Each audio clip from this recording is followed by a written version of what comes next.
जरा एक ऐसी जगह के बारे में सोचिए जहां विज्ञान के जो नियम हम आप पढ़ते आए हैं वो काम करना बंद कर देते हैं। एक ऐसा मंदिर जिसकी दीवारें सदियों से ऐसे राज अपने अंदर समेटे हुए हैं जिन्हें आज की एडवांस टेक्नोलॉजी भी नहीं सुलझा पाई है।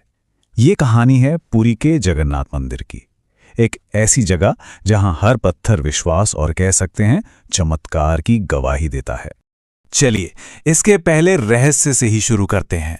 हम सब ने स्कूल में पढ़ा है कि हवा जिस दिशा में बहती है, कोई भी चीज उसी दिशा में लहराती है ना? लेकिन इस मंदिर के शिखर पर लगा हुआ ध्वज, जिसे पतित पावन बाना कहते हैं, वो इस नियम को रोज हर पल चुनौती देता है। ये हमेशा हवा की उल्टी दिशा में लहराता है, हमेशा। और बात यहीं खत्म नहीं होती, ये तो बस शुरुआत है। जरा इस मंदिर के गुंबद को देखिए। इसकी ऊंचाई 214 फीट है, फिर भी इसकी परछाई दिन के किसी भी वक्त जमीन पर पड़ती ही नहीं। जी, आपने सही सुना, इसकी कोई परछाई ही नहीं बनती। ऐसा लगता है मानो इस जगह पर सूरज और रोशनी के नियम ही कुछ और हैं। और शायद सबसे हैरान करने वाली बात, आज तक इस मंदिर के शिखर के ठीक ऊपर से न तो कोई पक्षी उड़ा है और न ही कोई हवाई जहाज। ये एक तरह का अनऑफिशियल नो फ्लाई जोन है जिसे किसी इंसान ने नहीं बनाया। तो आखिर इन सारे चमत्कारों के पीछे की शक्ति क्या है? कहां से आती है ये ऊर्जा? देखिए, इस मंदिर की असली शक्ति, इसका सबसे गहरा राज इन लकड़ी से बनी मूर्तियों के भीतर छिपा हुआ है। एक ऐसा दिव्य, एक ऐसा जीवित अवशेष जो इस पूरे स्थान को अपनी ऊर्जा से चलाता है। इसे कहते हैं ब्रह्म पदार्थ। मान्यताओं के अनुसार ये भगवान कृष्ण का वो हृदय है जो आज भी धड़कता है। यही वो आत्मा है जो इन मूर्तियों को सिर्फ लकड़ी का एक ढांचा नहीं, बल्कि एक जीवंत देवता बनाती है। इसकी कहानी आज से 5000 साल से भी ज्यादा पुरानी है।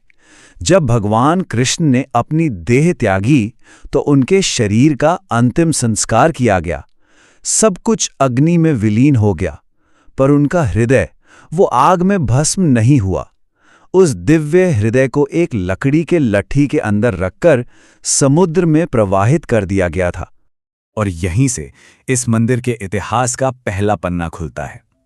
ये कहानी है मालवा के राजा इंद्रद्युम्न की, उस महान खोज की जिसने आस्था की इस सबसे बड़ी कहानी की नींव रखी थी। हुआ ये कि राजा इंद्रद्युम्न को एक सपना आया जिसमें भगवान विष्णु ने नील माधव के रूप में दर्शन दिए। राजा ने उस दिव्य शक्ति को खोजने की ठान ली और अपने सबसे भरोसेमंद पुजारी विद्यापति को भेजा। विद्यापति ने बड़ी चतुराई से आदिवासी मुखिया विश्वासु की बेटी से विवाह किया और उस गुप्त स्थान का पता लगा लिया। लेकिन जब तक राजा अपनी सेना के साथ वहां पहुंचे, वो नील माधव की मूर्ति अंतर्धान हो चुकी थी। राजा निराश थे, तभी एक आकाशवाणी हुई जिसने राजा को समुद्र तट पर इंतजार करने को कहा, जहां वो दिव्य शक्ति एक लकड़ी के लट्ठे के रूप में प्रकट होगी। तो वो दिव्य लट्ठा तो मिल गया, लेकिन अब सवाल ये था कि उससे मूर्तियों का निर्माण कैसे होगा। यहीं से कहानी एक और रहस्यमयी मोड़ लेती है। बड़े बड़े कारीगरों ने कोशिश की, लेकिन कोई उस दिव्य लकड़ी पर एक छेनी तक नहीं चला पाया। तब देवताओं के वास्तुकार विश्वकर्मा एक बूढ़े बढ़ई का रूप धरकर राजा के पास आए। उन्होंने मूर्तियां बनाने की जिम्मेदारी तो ली, लेकिन 3 बहुत सख्त शर्तों पर। पहली, वो 21 दिन तक एक बंद कमरे में काम करेंगे। दूसरी, उस दौरान उन्हें कोई परेशान नहीं करेगा। और तीसरी, किसी भी हालत में दरवाजा नहीं खोला जाएगा। 15 दिन बीत गए और अचानक कमरे के अंदर से छैनी हथौड़ी की आवाजें आनी बंद हो गईं। बिल्कुल सन्नाटा। रानी गुंडिचा को चिंता सताने लगी कि कहीं भूख प्यास से उस बूढ़े कारीगर की मृत्यु तो नहीं हो गई। उनके बार बार जोर देने पर राजा इंद्रद्युम्न को अपनी शर्त तोड़नी पड़ी और दरवाजा खोल दिया गया। जैसे ही दरवाजा खुला, सब चौंक गए। अंदर कोई नहीं था। वो बूढ़ा बढ़ई गायब हो चुका था और सामने पड़ी थी 3 अधूरी मूर्तियां, भगवान जगन्नाथ, बलभद्र और सुभद्रा की, जिनके हाथ और पैर बने ही नहीं थे।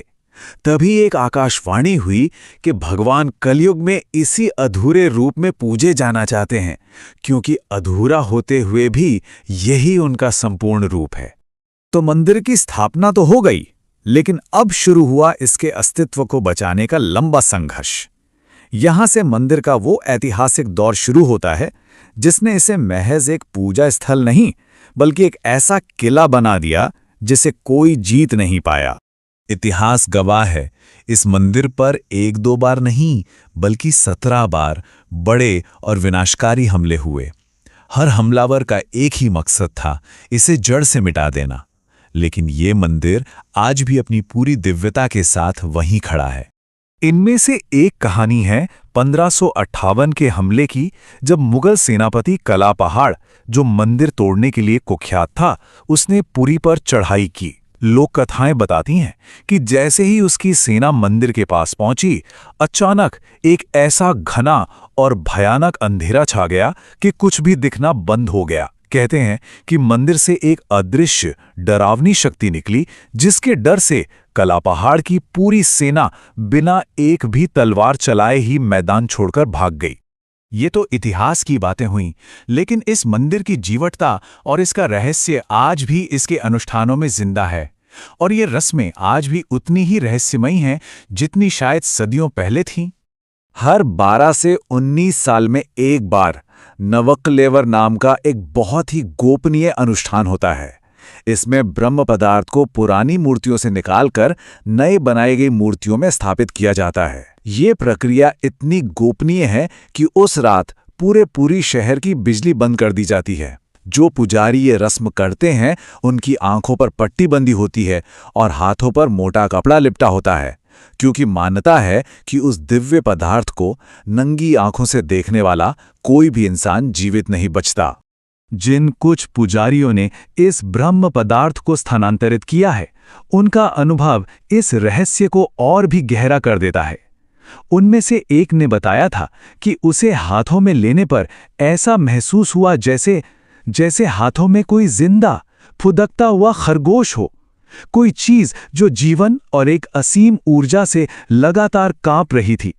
तो सवाल फिर वहीं आकर खड़ा हो जाता है, क्या जगन्नाथ मंदिर सिर्फ हमारी गहरी आस्था और विश्वास का प्रतीक है, या फिर ये किसी ऐसी प्राचीन और एडवांस टेक्नोलॉजी का नमूना है जिसे आज की दुनिया समझना तो दूर, कल्पना भी नहीं कर सकती?